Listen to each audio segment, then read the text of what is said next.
Ya.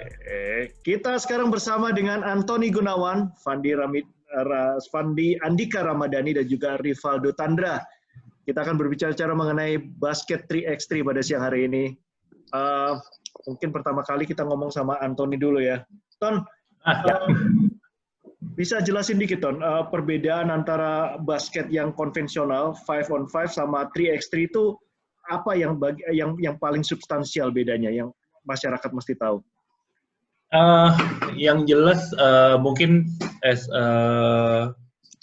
yang jelas kita pakai half court udah pasti karena kan jumlah pemain juga cuma 3 orang half court atau 1 ring doang.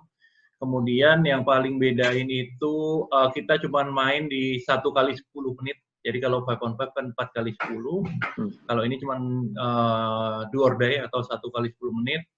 Kemudian untuk skornya kalau 3 point itu kita nilainya 2. Di dalam garis 3 point nilai 1. Jadi kalau di 5-on-5 kan 2 dan 3, ini kita 1 dan 2. Mungkin hal-hal itu sih yang paling mendasar sih gitu. Sisanya sih yang basicnya basketnya sama, cuman yang jelas secara permainan itu boleh dibilang 3x3 lebih nggak ada stopnya lah, lebih banyak motion lah. Kalau kita ke Rama sekarang, Rama kan udah pengalaman juga main 5-on-5, sekarang juga involved di 3x3. Untuk para pemain basket yang mau bertanding 3x3 ya, setelah mereka main 5-on-5 yang konvensional, adjustment apa yang perlu mereka, yang paling penting yang perlu mereka lakukan? Yang paling penting mungkin cara mengambil keputusan ya, dia harus cepat gitu. Karena ya kita tahu shot clock di 3x3 ini hanya 12 detik, jadi ketika pemain tidak bisa melakukan keputusan dengan cepat itu agak sulit gitu. Apalagi misalnya kayak pemain yang lebih lebih kayak slow down mainnya gitu, mungkin nggak terlalu bisa gitu. Harus cepat adaptasi dengan perubahan itu gitu, cepat membuat keputusan, itu aja sih. Shot clock-nya cuma 12 detik. Shot clock-nya cuma 12 detik. Cuma 12 detik. Dan itu shot clock itu langsung berjalan lagi begitu bola kapan? Bola di inbound atau bola diterima gitu. Bila misalnya lawan nggak masuk kita rebound, kita udah ke 12 detik lagi. Langsung gitu. Udah change possession ya, 12 langsung detik udah. Shot clock langsung gitu ya. Ke Rivaldo, tadi kita dengerin tadi bagaimana adjustment dari pemain 5-on-5 ke main 3x3. Untuk Rivaldo sendiri pengalamannya adjustment-nya apakah susah untuk merubah mindset itu ya dari main 5-on-5 ke main 3x3? Kalau dibilang susah, nggak juga sih Mas. Cuman kalau butuh tenaga untuk adjust sih iya. Karena kan di 3x3 kita main cuma bertiga, nggak ada transisi, dan juga harus move without the ball. Itu kalau menurut saya salah satu tantangan yang paling besar sih. Karena kan main 5-5 mungkin move without the ball-nya mungkin center doang yang agak banyak, mungkin nge-screen sana, nge-screen sini. Kalau ini tiga-tiganya harus move without the ball, gitu loh. Kalau dari Rivaldo sendiri, apakah ada, kalau di 5-on-5 kan kita ada tiap tim ada strategi ya, umpamanya mau full court pressure kalau defense ya, terus kemudian kalau offense kita mau serang one-on-one, kita isolation. Sebenarnya kalau umpamanya 3x3 ada nggak strategi-strategi kayak gitu? Ada dua ini kan biasanya yang mengatur Ko Antoni sama Kak Rama. Jadi kita tetap ada set play Kak pastinya. Maksudnya musuh poin atau time out, misalnya bola kita nih, bola di atas, itu pasti ada set play-nya. Bahkan kalau musuh poin, kita baru rebound, baru dapat passing keluar, itu juga ada set play-nya juga. Rama, bicara mengenai strategi, strateginya apa biasanya yang difokuskan ya, terutama untuk para pemain Indonesia ini di 3x3? Mungkin lebih banyak yang kayak tadi Valdo bilang, moving the ball, pick and roll, terus back screen, terus cutting, dan yang pasti kita harus hampir semua pemain 3x3 harus bisa nembak 2 sekarang gitu. Jadi ya kunci itu paling penting lah gitu. Jadi kalau boleh dibilang tuh 3x3 lebih kita berharapnya satu pemain paket komplit lah. Jadi satu orang paket komplit tapi dikali 4. Jadi 4-4-nya kita maunya komplit gitu loh. Jadi either defense iya, nembak iya, punya daya tahan atau fisik yang kuat juga. Jadi paket komplit ini yang memang harus dicari. Bagaimana masalah size dalam 3x3? Size, to be honest, size di awal-awal 3x3 size itu tidak terlalu berpengaruh. Karena boleh dibilang ini lebih banyak outside shooting. Jadi dulu tuh awal-awal 3x3 itu banyakan mereka milih pemain yang memang ada yang size yang memang oversize, misalnya 7-footer atau 6'6", 6'6" gitu, 6'5". Nah sekarang ini justru cenderungnya banyakan mereka pakai pemain yang memang 195, 198 lah, satu paling tinggi gitu, tapi mobile. Tapi mereka inside outside. Itu rata-rata pemain tim yang sekarang terbentuk itu banyakan mereka size-nya sama. 195, 198 lah mereka rata-rata. Oke. Ke Rama, kalau boleh kita tahu untuk strategi permainan ini kita orang Indonesia atau 3x3 Indonesia lebih banyak merujuk ke siapa ya? Ke negara mana atau ke tim apa? Maksudnya gimana, Mas? Pola-pola permainannya. Kita lebih banyak belajar dari tim 3x3 mana? Mungkin kalau di Asia mungkin lebih kayak terlihat ke Jepang ya. Gitu mungkin, dan dari sizing juga Jepang kan nggak yang terlalu gede banget gitu kan. Jadi cara bermain mereka juga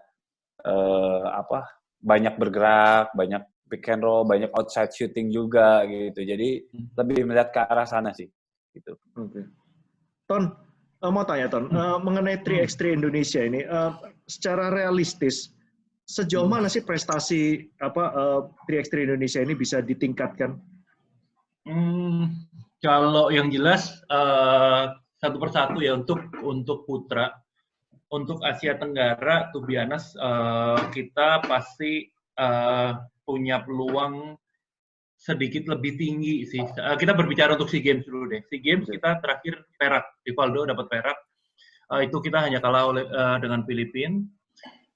Cuman nggak menutup kemungkinan kalau misalnya kita mempersiapkan tim lebih siap lagi, baik dari secara pemain, secara proses latihan dan sebagainya, nggak menutup kemungkinan kita bisa melebihi dari silver atau mungkin bisa ke emas.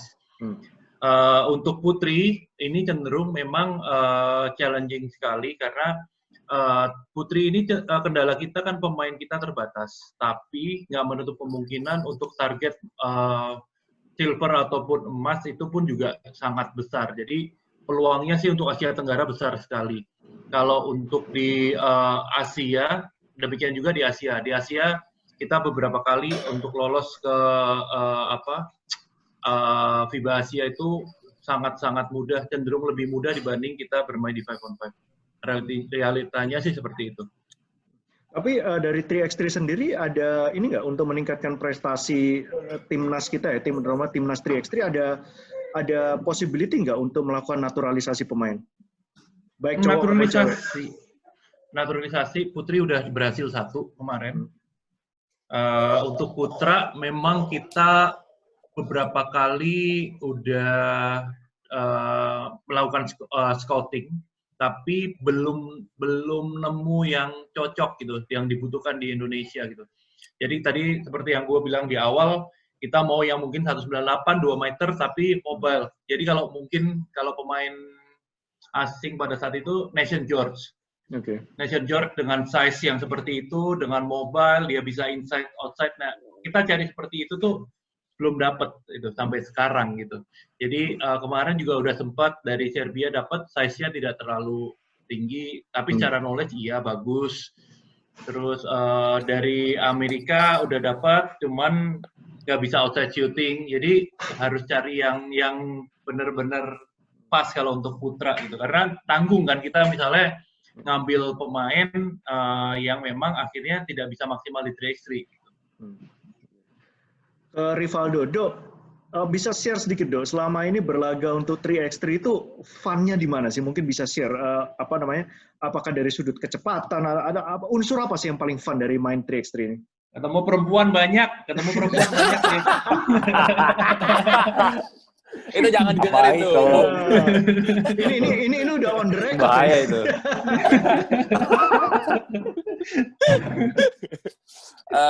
Apa ya kalau fun-nya? Kalau saya pribadi sih merasa skill individu lebih keasah sih. Maksudnya 3 lawan 3 kita harus bisa lihat mismatch di mana misalnya kalau misalnya musuhnya lebih kecil, kita main post up, kalau musuhnya lebih besar, lebih lambat, nusuk dari luar. Dan itu kalau menurut saya fun banget buat saya. Maksudnya kalau bisa mengconvert basket karena mismatch dan emang game plan, itu fun banget sih buat saya. Salah satu game 3x3 yang saya masih ingat ya, pada waktu itu Indonesia memberikan kejutan mengalahkan Selandia Baru waktu itu. Waktu itu siapa yang bertanding waktu itu ya? Ini mereka berdua. Ada di Karama. Kebetulan kita tiga-tiganya di sana. Ya, kita di sana semua sih. Ada Kavinton sama Moses. Ya. Pada waktu itu apa sebenarnya faktor utama apa yang menyebabkan kita Indonesia waktu itu bisa mencuri kemenangan dari Selandia Baru? Kalau menurut saya pribadi sih pengalamannya Karama Kavinton sih. Maksudnya New Zealand-nya mungkin kalau untuk skill individu masih di atas kita ya. Tapi kalau misalnya dengan game plan dari Ko Antony, terus pengalamannya Karama sama Kavinton, justru gue merasa kayak kita yang, lah ini kenapa kayak kita lebih gampang poinnya, dia tuh setengah mati. Ada satu big man-nya tinggi banget tuh. Dikasih bola di bawah, dijaga Karama, dia main post up, susah poin. Biarpun poin cuma 1. Kalau kita tuh kocok, 3 poin. Jadi merasa enak sih mainnya. Dari Rama sendiri ya, dengan pengalaman menjadi pemain 3x3 dan juga sekarang menjadi pelatih gitu, pola pelatihannya ada yang berbeda nggak dengan pola pelatihan dari pemain yang konvensional 5-on-5? Kalau di 3x3 mungkin lebih banyak skill individual lagi gitu ya. Lebih banyak nembak, lebih banyak ball movement yang 3 orang, 2 orang gitu, terus sendiri gitu. Itu aja sih sebenarnya. Lebih latihannya tuh lebih simpel sebenarnya. Cuman lebih banyak di latihan di bagian di transisinya gitu. Karena kan di antara set play dan transisi permainan lebih banyak di transisi gitu. Jadi misalnya kayak habis rebound, jalurnya harus kemana, back screen atau pick and roll gitu. Sama knowledge sih yang paling penting itu knowledge-nya mereka dulu bahwa 3x3 oke, lo harus komplit iya, tapi kapan lo memakai skill lo ini yang harus memang kita sampaikan ke pemain masing-masing gitu. Jadi kadang-kadang nih pemain ini merasa oke, skill gue komplit terus gue mau one man show. To be honest, kalau lo one man show, gue jamin nggak lebih dari 2 menit udah pasti minta ganti. Udah pasti, itu nggak mungkin. Pasti. Udah pasti. Udah pasti. Jadi latihan mindset dulu jadi ya. Memang ya chemistry-nya juga harus jadi satu bahwa oke, gue jago tapi motion-nya harus jalan, kita harus saling ngisi satu sama lain. Ini sih chemistry satu timnya ini yang memang harus di-create gitu. Tadi pertanyaan untuk Rama tadi itu menuju ke pertanyaan saya berikutnya ini. Bagaimana sih cara, karena kan tadi diinfokan bahwa shot clock-nya cuma 12 detik, dan itu pun terhitung dari bola setelah diterima oleh satu tim itu, dari ball possession kan. Bagaimana sih ngelatih supaya dalam waktu yang singkat itu, pemain seperti Rivaldo umpamanya langsung bisa menganalisa, ini loh, apa yang kita mesti lakukan, ini loh, penetrasi harus kayak gini loh, kelemahan lawan kita mesti eksploitasi. Latihan apa, Rama, yang kira-kira dilakukan oleh anak-anak 3x3 ini? Mungkin kayak Rivaldo ini balik lagi kayak tadi kata Antony, dia punya knowledge basketnya juga bagus gitu. Jadi buat adaptasi ketika misalnya saya kasih tahu, "Dok, ntar mainnya begini gitu." Dia langsung cepat, "Oh ya, gue harus begini ya." Nanti ketika keadaannya dia harus nembak di luar langsung, nembak gitu. Karena saya selalu bilang ke pemain, transisi pertama di 3x3 itu adalah nembak 3 point. Ketika bola keluar, outside keluar, lu kosong, lu harus tembak gitu. Jangan dimain-mainin lagi karena ya poin kita di dua poin itu sangat menguntungkan untuk tim gitu, dibanding kita ngolah bola intinya poin 1 lagi, capek-capek juga gitu. Transisi pertama itu nembak 3 point.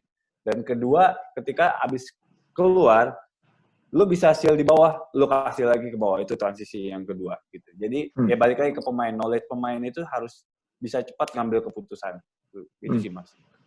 Do, 12 detik waktu yang nggak lama juga ya. Bagaimana Rivaldo bisa memisahkan ya atau membedakan antara bermain cepat, bermain efisien dengan bermain terburu-buru. Ini seringkali kan batasan ini jadi sangat tipis sekali dan pemain yang tidak berpengalaman pasti jatuhnya jadi terburu-buru akhirnya. Ya, yang kayak tadi Karama bilang, Bung, kita minimkan misalnya hal-hal yang gak penting. Misalnya nih, dapat musuh habis poin, kita dapat bola di bawah, usahakan jangan dribble, cari teman di luar. Jadi kan dibanding kita harus dribble, ngelewatin, kan berapa detik tuh udah habis. Mendingan kita langsung lempar keluar, kalau temannya kosong nembak, kalau misalnya kita mismatch di bawah, tinggal seal. Mungkin kalau misalnya kita passing keluar cepat, masih ada 11-10 detik. Passing ke bawah lagi masih ada 8 detik. Lebih di efisien aja sih decision making-nya. Jangan banyak dribble, banyakin passing. Sejauh ini pernah nggak terjebak dalam situasi di mana faktor permainan di 3x3 ini ya lebih banyak mungkin ke mental pertarungan mental ya. Pemain lawan nyolot lah, mencoba mendistraksi lah, mencoba untuk membuyarkan konsentrasi lawan. Itu faktor itu juga Rivaldo rasakan nggak pada waktu tanding internasional umpamanya? Ada nggak ya? Ada sih. Cuman kalau menurut saya sih kita kan misalnya latih tanding nih di Jakarta sering mainnya sama Kavinton, Karama, mereka juga keras-keras juga. Mungkin karena itu juga Ko Antoni milihnya Kavinton, Karama kan. Nggak, jadi waktu di luar juga. Sorry, itu diperjelas dulu. Kata-kata keras tadi itu memang nyolot, nyebelin, atau memang mainnya keras? Yang mana yang benar? Dua-duanya. Makanya kalau kayak Kavinton aja bahkan kalau di luar negeri sebutannya tuh maaf ya animal. Itu udah maksudnya dia main basket di lapangan itu animal. Okay. Wah, emang dia udah ini sih. Makanya kita juga terlatih sih. Ya, tapi mungkin yang harus dibedakan oleh orang luar adalah bermain keras itu bukan bermain kasar ya. Ada significant difference dari itu. Seringkali orang nganggap ini main kasar, padahal enggak, ini main physical keras gitu dan masih dalam batas-batas yang diperbolehkan.